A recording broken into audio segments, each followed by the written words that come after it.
I'm sorry.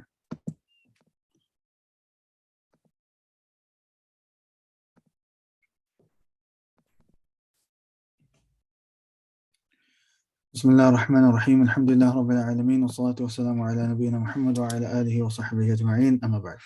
Alhamdulillah, we finished the book of fasting, and today inshallah we're going to revise and take the exam. There's one quick point before we carry on. SubhanAllah, this is the issue sometimes. If I add extra information without checking it, sometimes it's not the most precise. Just want to correct something, which is in regards to what we talked about at the end. The takbirat which are restricted and unrestricted. If you look in the previous lesson, in the description, I've added the diagram and also some information from Ibn Baz and Ibn Uthaymeen rahimahumullah in regards to the takbirat. So you can read them for more information, inshallah. But just I wanted to mention is that for Eid al-Fitr, then it doesn't have takbir mutlaq and muqayyid, restricted and unrestricted. In fact, for Eid al-Fitr, which is the one at the end of Ramadan, as soon as Shawwal, you can see as soon as the it's been announced that the next day will be Shawwal Eid, then takbirat start all the way until the Salat al-Eid, all the way until Salat al-Eid, and it's not prescribed. After every Salah you have to do it and this that. That's only for Eid al-Adha. It's only for Eid al-Adha. And as for Eid al-Adha, then just to clarify, to repeat again, there's two types: unrestricted and restricted. That which is unrestricted from the beginning of the month until the end of the Ayyam al-Tashriq, which is the 13th, Maghrib on that day. At any time you should be saying it. And then there's a restricted time, which is from the Fajr of the day of Arafah until the end, the Maghrib of the 13th. You should be saying it after Salawat. You should be saying it straight after all the Salawats. After Salah finishes, you say Allahu Astaghfirullah, Astaghfirullah, Astaghfirullah, Allahumma Islam minka salam, tabarak ya al jalali wal ikram. And then you can start with these takbirat. So you can start with these takbirat. So I just wanted to start with that, just to clarify, make sure that became clear for the students, inshallah.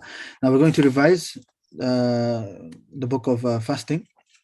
Now, just to save time, I'm not going to test you guys on everything we have taken, because I'm going to test you on last lesson properly. But the lesson before that, just quickly, maybe some of the main points, and not all of them, because we revised them previously. So who have we got? I think I'm going to have to just pick on Ammar, to be honest. Right, Ammar.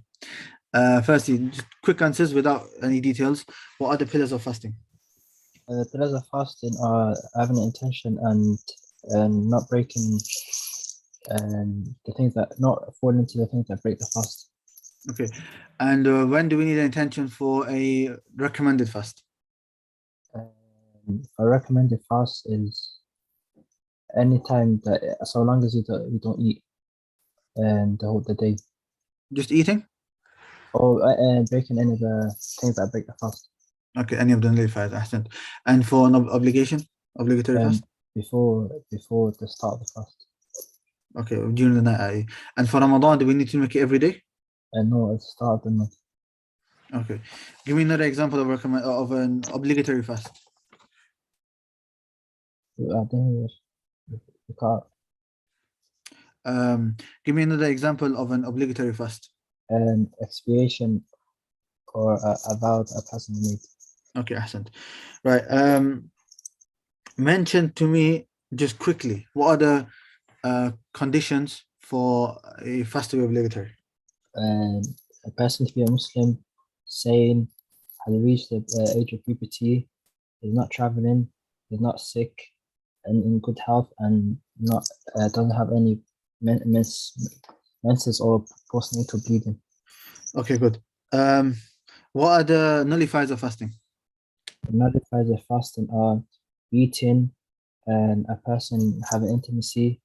Eating and drinking, that's one. Eating and drinking. Eating and drinking, a person having intimacy, and a person and sperm coming out, and anything in the place of eating and drinking that brings nourishments, and vomiting, and a person doing hijama. Okay, any type of vomiting or specific type? And a person vomiting intentionally. Intentionally, good. Okay. Name some things which are permissible for a person to do. And a person is allowed to swallow his saliva, can taste a food if they're cooking, take a shower, rinse their mouth, and smell good and try to keep himself cool. By the way, today in the group also, I sent a PDF of some of the fatwa Ibn Baz and Ibn Uthaymeen rahimahullah regarding some of the things which break the fast and don't break the fast. I'm not going to go through it now, but I think most of it is straightforward. Make sure you have a read of that, inshallah. What are the things which are haram upon persons? And the things that are haram for a person to do is to swallowing his spit. And Yeah, so I just want to make sure that we have one thing which is saliva. That's natural. That's going to be them. But as for, I'm not sure about spit, but especially phlegm. And maybe, well, I'm not. To be honest, I'm not 100% sure about spit. I know it's there in the English. But in Arabic, it's just bal'un nakhama. Nakhama that I know is just phlegm. But yeah, but the saliva is permissible. As for phlegm, then no. That is haram because it's dirty and it's not really from your mouth, it's from your nose and so on. But what happens if you do take it down, Amar? and To break the fast? it wouldn't break the fast. Yeah, good. Swallowing the spit of phlegm. Yeah, see, they got phlegm there. I don't know why they got spit because Arabic it just says bal'un nakhama. Just as one thing. So I'm not sure about the spit. Okay. Anyways, carrying the other things. And fasting 2 consecutive days without breaking the fast, and a person kissing his wife, and a person wasting his time. Is it anybody kissing their wife is haram? And usually for a person that can't control himself. Yeah, or it will lead to something. Yeah, good. And every other actions that are haram, whether you're fasting or not fasting. Okay, good. Mention to me some of the recommended fasts. Recommended fasts. And fasting after Ramadan, the 6th day of Shawwal, and Mondays and Thursdays, 3 white days of every month, and fasting the Yom al-Arafah, and fasting 3 days in Muharram, and the 9th and 10th, or 10th or 11th Muharram. Come on, there's more. Fasting in Sha'ban, and خلاص, these are the ones, inshallah. I'm not going to be too strict with you guys, but do try your best to memorize all of them. Okay? If you guys are in front of me, and if we had, if you guys are in front of me in the masjid and stuff, I'd be more strict. Online, خلاص. I'll let you off a bit, inshallah. Okay, and right. In regards to the time of Zakat al-Fitr, what are the 3 times? And there's time that is prohibited, there's time that is recommended, and there's a time that's it's allowed. For the time it's allowed, it's 2 days or a day or 2 days before Eid. The time is recommended is between the time between Fajr and the Eid prayer, and the time that's prohibited to pay after the Eid prayer. Okay, ahsan, very good. And how do you pray Eid? Just give me just of the Salah itself. Summarize it. And for Salah, everyone comes doing the takbir, and then this, for the first rak'ah, including the takbirat al-ihram, will be 7 takbirat, and for the second rak'ah, will be 5 takbir. Okay, good. Yeah, ahsan. Okay. I know, like I said, I've not asked everything, but we're going to take the exam. The things are going to come in the exam. Right, Jazakallah khair, Ammar. For the exam, everyone else can just type, inshallah, so we can get everyone else involved. Remember, if it's multiple choice, then you can just write 1, 2, or 3. So option 1, 2, or 3. First question: how many pillars of fasting are there?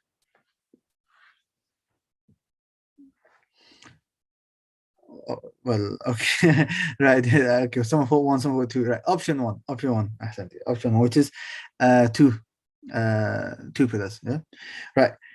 Who must fast? This question is basically asking what are the conditions. Now, if you noticed, I looked at this for the lesson. The Sheikh puts four conditions, but we mentioned six. However, there is a way of thinking about it, and I worked out, alhamdulillah, I worked out a way how you can put four. Anyone know? Put your answers, wherever your answers are. If you can put it in four, then it'll be good. If you can't, labits. I didn't ask the Sheikh, didn't get time to ask him. But I'm guessing I worked out how the Sheikh wants to answer.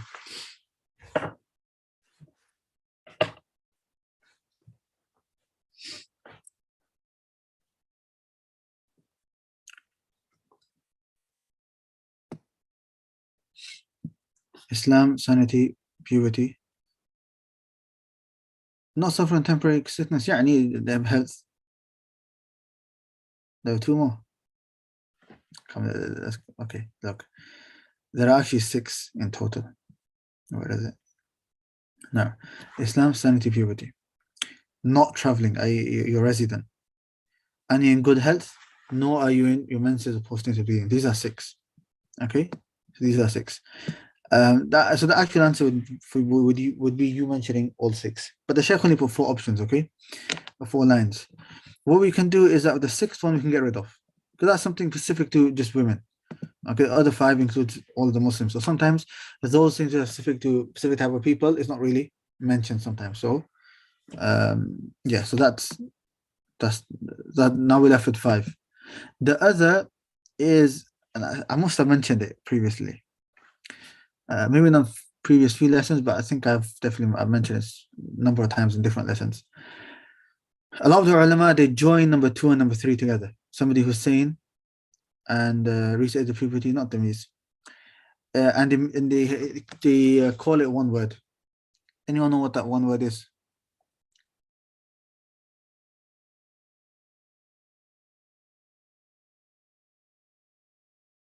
They combine it. So they say one word, but it means 2 things. That's why if you see some scholars say the conditions of Salah are 9 and some say 8, they're not really differing. Some have just joined 2 into 1. Okay, if I say it, if any of you recognize it, let me know. Mukallaf. Any of you heard that before? You remember now. Yeah, Ahsant.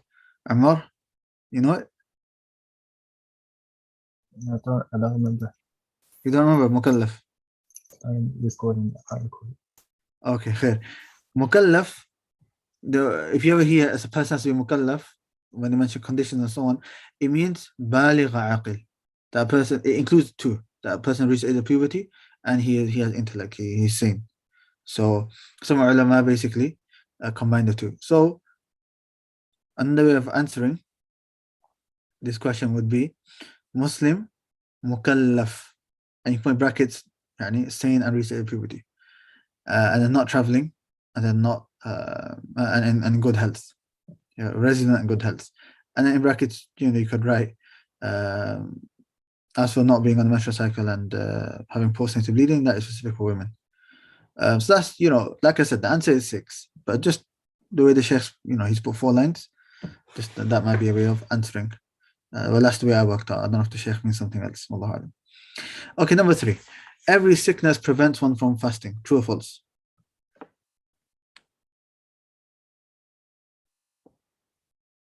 False. Ahsan. We explained it and we mentioned different types and so on. That's very important.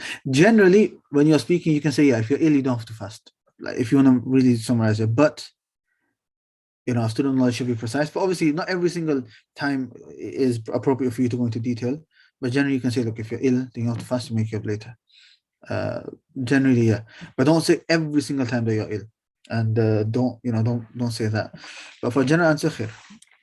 But we did go into the details, right? I mentioned the different types.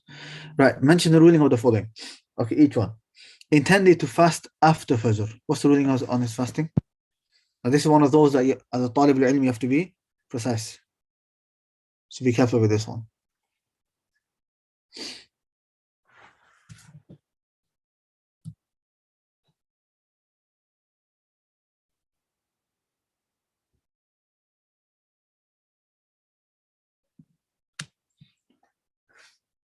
Ahsant. Okay. Intended to fast after Fajr. So the answer would be, if it is a recommended fast, then it's accepted. If it's a obligatory fast, then not accepted. Good. Or you could write only for Sunnah fasts will be accepted. However you want to write it. Right. Number 2, fasting without intention. Ruling on the fast? Yeah, not accepted. Invalid, not accepted. Yeah, whether it's fard or nafil. Right. Fasting of a child.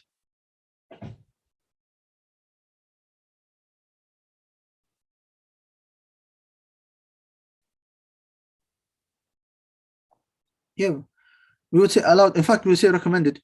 We would say recommended is, I think the Sheikh even mentioned it. Yeah. No.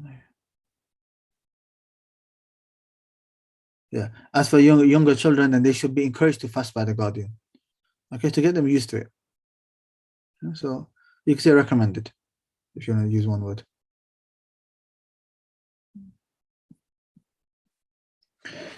Fasting of a traveler.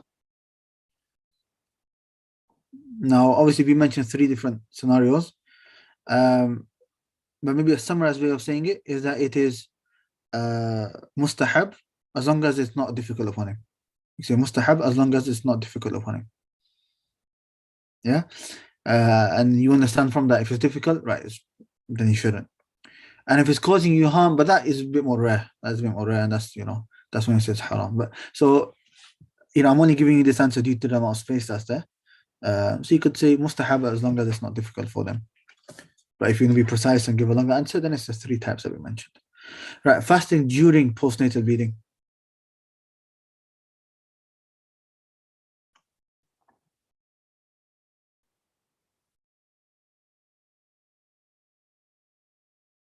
Not allowed, yeah. Just because it comes in the conditions, it doesn't mean the meaning isn't that it's not a condition. I mean, it doesn't mean that that just means that I don't have to. It's not obligatory upon me to fast, but I can't let. You're not allowed to fast. You're not. It's impermissible to fast. You're sinning if you fast. Right. Fasting of the one who is not able to fast. So somebody, he can't, medical condition or whatever, so he fasts. Impermissible. It's not allowed. All right. It's not allowed if you're not able to. Next one, eating while fasting.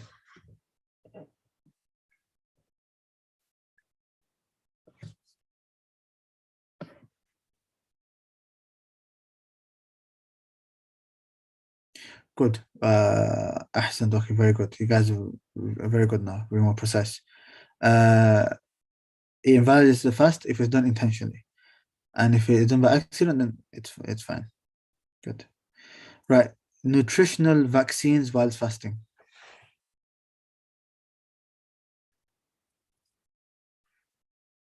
Nullifier. Good.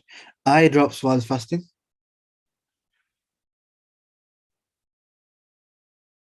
Eye drops are fine. Even eye drops, even nose drops, they're fine because they're not the place where you eat from. So even if you do find some taste, sometimes the taste you might feel it, but you're not eating from there, right? So it's fine. It doesn't break the fast. Right. Anesthesia vaccine while fasting.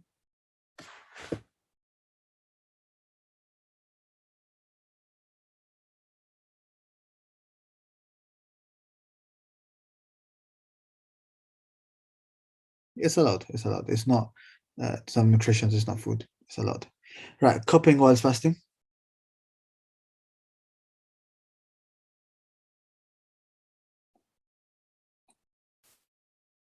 Not allowed. It's nullifier. Nullifier. Vomiting intentionally while fasting.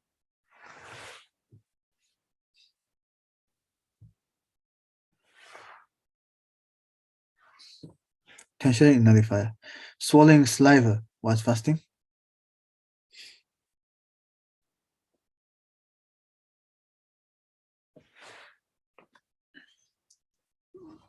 Permissible. Tasting food while fasting.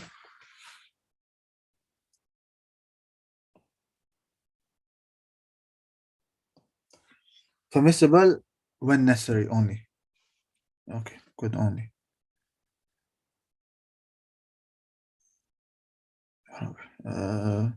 Sleeping while fasting.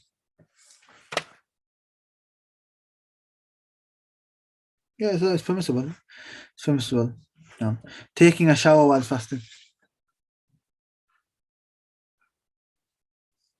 Permissible. Cooling oneself by washing the face.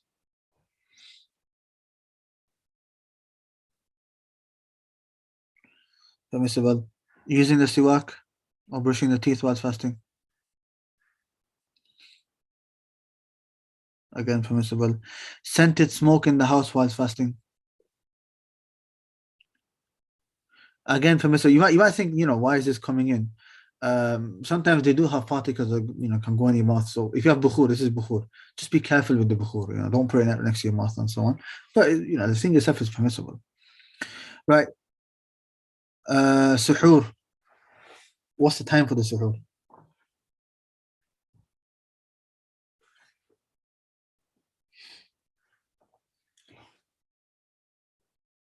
Close to Fajr. So either 20 they differ, some say 30 minutes, some say 20 minutes, some say 15. Basically the answer would be just before Fajr. What should one eat for suhoor?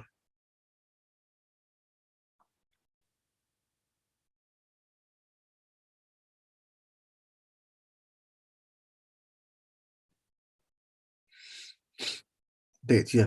So for iftar, there's different things which have been narrated, which we're going to get to inshallah. For suhoor, nothing's really been narrated apart from one hadith in Abu Dawood.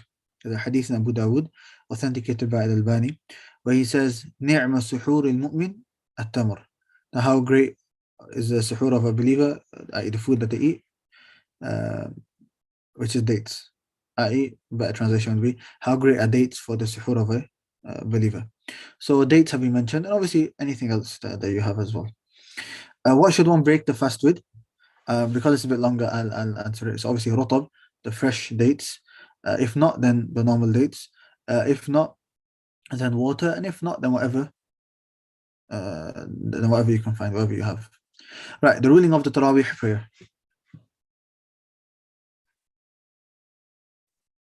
Sunnah, recommended now. Umrah during Ramadan.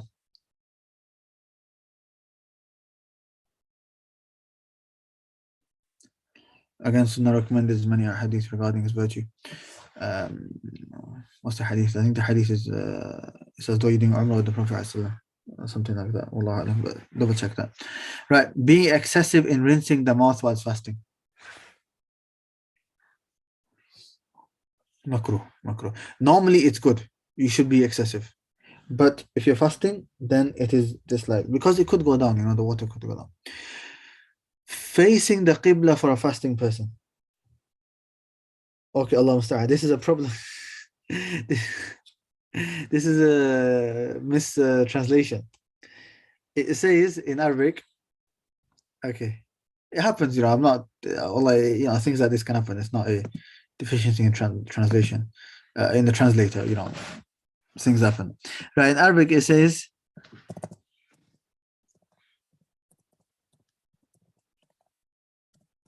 okay, the second word, as you can see, is للصائم, for the fasting person. What's the first word say? Obviously he's read it as al-qibla. It's not al-qibla, it's al-qubla. Al-qubla is a kiss, kissing يعني. As for facing the qibla, what does that mean, facing the qibla? So that's a mistaken translation. Subhanallah, look how one letter changes it. So it's actually qubla today, dhamma. And as for a kasra, then qibla, that's not the case. That's wrong. Okay, it's al-qubla. Now, so what's the ruling on kissing for a fasting person?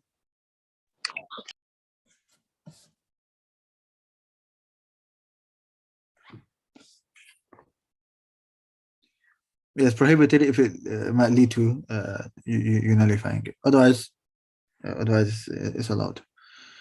Right. Not breaking the fast for 2 days and 2 nights. يعني al-wisal, continuing the fast without breaking it. Haram, impermissible, good. Fasting 6 days in Shawwal.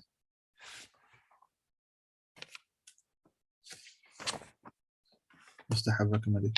Fasting day of Arafah.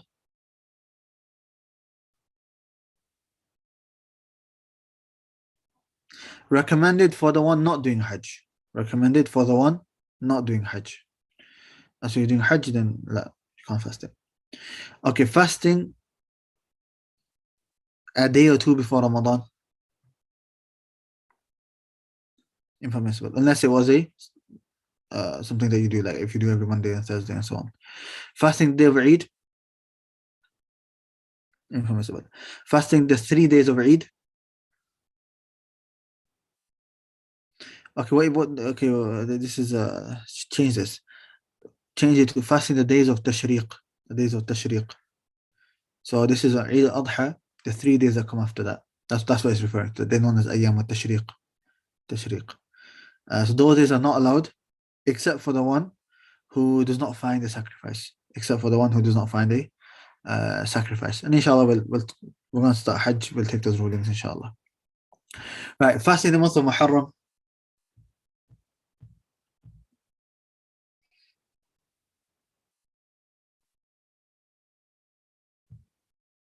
Muharram is recommended. By the way, you know, I know if the words are long to type out, just put like the first 3 letters or something, I'll understand. Rek. Oh, it's okay, this is save time. Fasting the month of Rajab. You know, just fasting Rajab all of it by itself.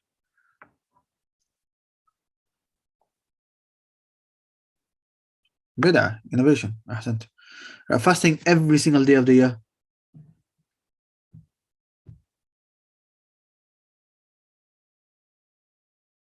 No, that's Muharram. Fasting the day of Friday, just Friday by itself.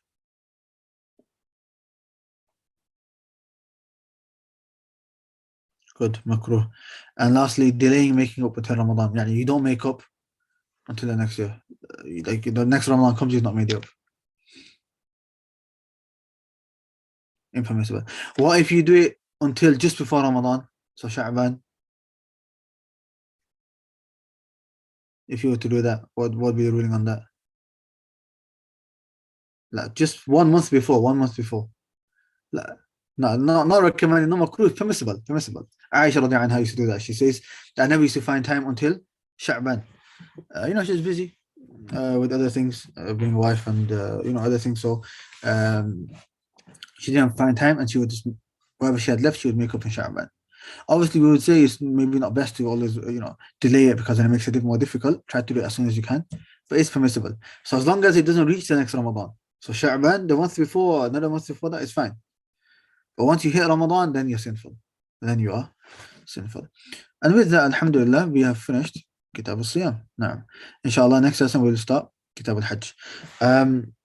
Now the days are going to change, because I've got 2 new lessons in Manchester starting. We will have to do Monday, Tuesday, and Thursdays. Monday, Tuesday, and Thursdays. Is the timing okay for everyone? 6:45. The reason I've done that is because Isha for me is 7:30. Isha for me is 7:30. So like right now it's 7:20. So right now I'm just going to go straight to Salah, inshallah. And I don't want to do 8, 9. That's a bit later. I just thought it's just, you know, so okay time. Everyone okay with this time, inshallah?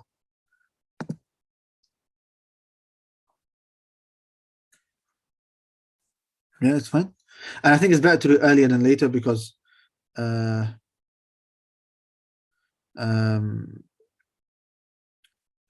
if someone can't do the earlier time, then because it's streamed, it'll be uploaded by the later time, so they can watch it on the same day. But if I do a later time and somebody could only do the earlier time, then, you know, it's not the same. Okay, khair, inshallah. Tomorrow we'll start Hajj, and we've only got a little bit of the book left. Honestly, we've just got Hajj left. Let's see, that takes 3 or 4 lessons, right? And then we've got Akhlaq, I think, to do with that, which the Akhlaq, to be honest, we could probably do in a day. Let's say Hajj, including the exam, takes 4 lessons. Akhlaq is 1 lesson. There's no exam after Akhlaq, right? So that's 5 lessons. And then Shirk and sins is another lesson. So that is, so what was that? That was 4, 5, 6. And then Tajheez al-Mayyit, so the funeral, will take about either 1 or 2 lessons plus revision of the exam for all of them. I would say about 9, 10 lessons. Max. Let's say 10 lessons max. So inshallah, if we do, we can finish in the month, inshallah. We can finish in the month, basically. Bismillah. So what we in? Like I said, we're in November. By the end of November, we should finish. We'll take all of Hajj and the fiqh Hajj. Then we're going to have a section on akhlaq and adab. And then talk about sins and so on. And then the burial of the body. Bismillah. Hamza, ask you a question. I'll answer you. Message me later. I'll answer you later, inshallah.